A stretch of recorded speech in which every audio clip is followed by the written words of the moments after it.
So your BOC3 and your UCR are filings that you have to update annually. If you haven't done so, please do so you can remain compliant. Now, outside of that, the BOI report, which is your beneficial owner information report, has been a big topic of conversation as to who needs to file it, when it needs to be filed, and if it's just simply unconstitutional overreach by the government. And so it's been a lot of back and forth about if you should voluntarily file and if it's needed to be filled out in at all. So right now we're kind of at a standstill, but let's take a look at a little bit more information about that BOI filing and where we are at this point. Well, the BOI case is now at the U.S. Supreme Court. The federal government, who lost at the Fifth Circuit, has appealed to the U.S. Supreme Court. Now, the federal government's position right now, and make sure everyone understands this, is saying, hey, individuals, business owners that have an LLC or corporation, you must file a BOI with the federal government, this agency called FinCEN, and this is its business owner information.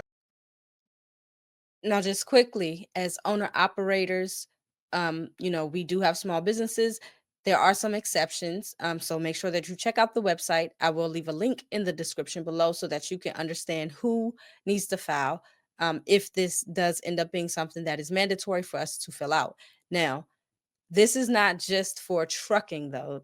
Anybody who owns any business in the United States is required to do this filing. So if you own anything outside of trucking as well, be sure that you're filing for every business, any LLCs that you have. They need to be filed and reported to this financial crime, whatever they're actually going to be supposedly fining you daily, or it could be criminal charges brought against you for not filing this information if they do decide that it's something that isn't government overreach. But yeah, so it's not just for the truckers this time. This one is for everyone out there.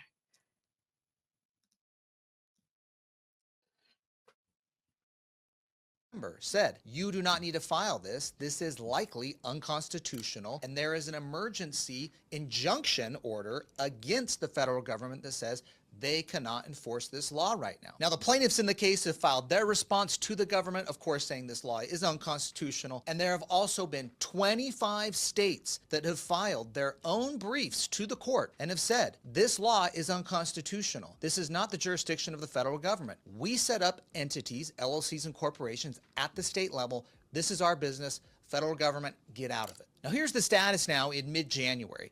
The Fifth Circuit Court of Appeals has set this for oral argument out in late March. The federal government doesn't like waiting until March. Instead, they're saying, hey, U.S. Supreme Court, take the case now and you decide the case. Or in the alternative right now, overturn the Fifth Circuit, make them go through their process and their hearing in March. And in the meantime, everyone has to file BOIs. Now, that is what the federal government is asking for effectively in their appeal. Now, the U.S. Supreme Court does not have to take the case. This is called a writ of certiorari. This is basically a request to the U.S. Supreme Court to say, hey, hear this case. Now, typically the U.S. Supreme Court is going to say, let the lower courts figure it out first. Let the Fifth Circuit figure it out. If anyone doesn't like the result there, the plaintiffs or the federal government, then they can appeal to us at the U.S. Supreme Court, and we'll only hear the case then. However, the U.S. Supreme Court sometimes will come down and grab a case before it is fully adjudicated in the lower court of appeals. And that is what the federal government is trying to get to happen here.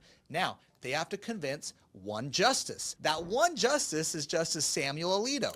Now, the reason they have to get through one justice first is when you submit a writ of certiorari, there's a justice designated for each circuit. Now, the Fifth Circuit happens to be the circuit Justice Alito is designated. So he is the one that determines whether the full U.S. Supreme Court is going to hear or take the case or not. Now, for those of you that don't want the BOI requirement and you want it to be unconstitutional, this is probably your justice. Because what do people know about Justice Alito? Anti-federal government, does not like federal government overreach, believes in states' rights. He is someone likely to rule in favor of the plaintiffs and find this law unconstitutional, which would mean you would not have to file your BOI for your LLC or corporation. Now, since the U.S. Supreme Court has been accepting all of these amicus briefs, they have not determined whether there's going to be oral argument or set a timeline on this. It is up to the U.S. Supreme Court and, frankly, Justice Alito on how he wants to schedule and decide this. But what we have on the other end of this is the Fifth Circuit that has this scheduled for late March for oral argument. After oral argument, then the judges still deliberate, decide, and then you finally get an opinion. So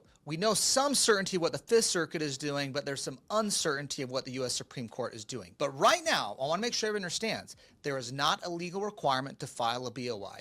The current federal court injunction says that FinCEN cannot enforce this BOI filing requirement against any corporation or LLC owner. Now, if So, as of right now, you're not required to file. If you want to voluntarily file, you're free to do so, but it is not mandatory or required by the United States government.